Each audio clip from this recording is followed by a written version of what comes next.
कहानी की शुरुआत होती है एक तूफानी रात से। बारिश की बूंदें खिड़की से टकराकर जैसे किसी अनहोनी का संकेत दे रही हैं। प्रार्थना अपने कमरे में अकेली बैठी है, आंखों में आंसू, दिल में हजार सवाल। वह खुद से कहती है, मैंने तो कुछ किया नहीं, फिर भी सब मुझे गलत क्यों समझते हैं। अधूरा प्यार, अधूरी बातें, बहुत दर्द देता है। शिवांश, क्या तुम मुझे कभी समझ पाओगे? इधर शिवांश भी अपने कमरे में बेचैन है। वो खुद से सोच रहा है, क्या सच में प्रार्थना का दिल रौनक के लिए धड़कता है, या मैं बेवजह शक कर रहा हूं। ये रिश्ता जबरदस्ती का था, पर अब क्यों मेरे दिल में उसके लिए प्यार उभर रहा है।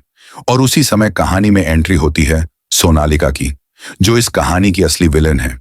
उसकी आंखों में गुस्सा, होंठों पर एक शातिर मुस्कान। वो अपने आप से कहती है, प्रार्थना, अब देखना, मैं तुम्हारी जिंदगी को ऐसे तोड़ूंगी कि तुम दोबारा कभी संभल नहीं पाओगी। तुम्हें माफ नहीं कर सकती। दुनिया को बताऊंगी कि हमारे बीच क्या हुआ है, लेकिन पहले तुम्हारा अंत होगा मेरे हाथों। कहानी का पहला बड़ा मोड़, असली चेहरा एक्सपोज। अगले दिन घर में सबके सामने सोनालिका का असली चेहरा सामने आने की तैयारी है। शिवांश ने तय किया है कि वो सोनालिका को बेनकाब करेगा, लेकिन सोनालिका को भी इस प्लान की भनक लग चुकी है। वो प्लान बनाती है कि इन्हें शिवांश का ध्यान बंटाकर प्रार्थना को रास्ते से हटा दूंगी, और अगर जरूरत पड़ी तो मैं उस पर चाकू से अटैक करूंगी। यानी आने वाला है कहानी का धमाकेदार ट्विस्ट। सवाल ये है, क्या शिवांश समय रहते सबको सच बता पाएगा, या सोनालिका पहले बार करेगी? रात गहराने लगी है, हवाएं तेज हो रही हैं, मानो वो भी आने वाले तूफान का अंदाजा दे रही हूं। सोनालिका अपने कमरे में बैठी है और उसके हाथ में एक तेज धार वाला चाकू चमक रहा है। उसकी आंखों में खून उतर आया है। आज का दिन होगा प्रार्थना की जिंदगी का आखिरी दिन। उसने मुझसे वो सब छीन लिया जो मेरा हक था। अब या तो वो बचेगी या मेरी नफरत। उसी समय रौनक अपने कमरे में अकेला बैठा अपने और प्रार्थना के पुराने पलों को याद कर रहा है। उसकी आंखें लाल हैं, दिल पछतावे से भरा है। क्या मैं सच में गुनहगार हूं? मैंने तो सिर्फ उससे प्यार किया था। क्या मेरा प्यार इतना गलत था कि आज उसकी जान खतरे में है? नहीं, इस बार मैं उसे बचाऊंगा, चाहे अपनी जान ही क्यों ना देनी पड़े। प्रार्थना की उलझन।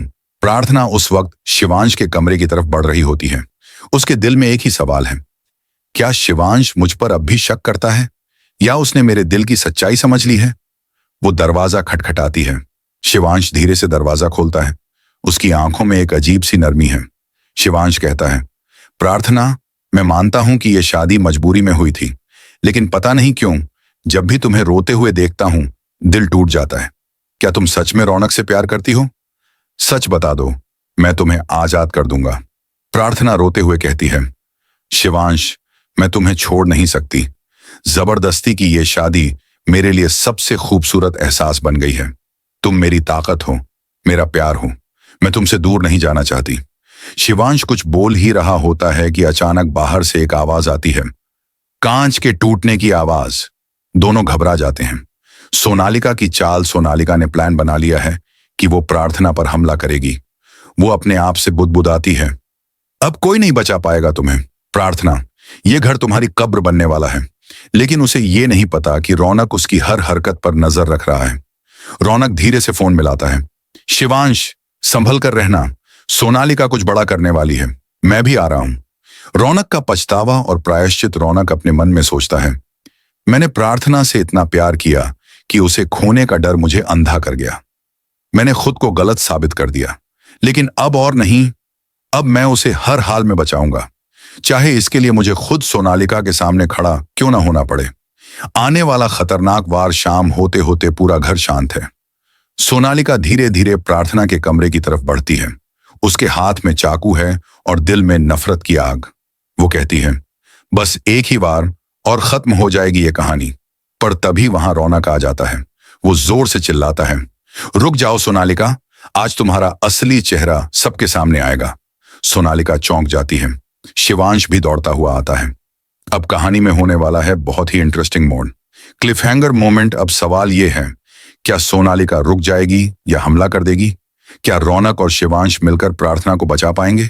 क्या सोनालिका का असली चेहरा एक्सपोज होगा, या बुआ मां उसे फिर से निर्दोष साबित करवा देगी? आपको क्या लगता है? कमेंट करें।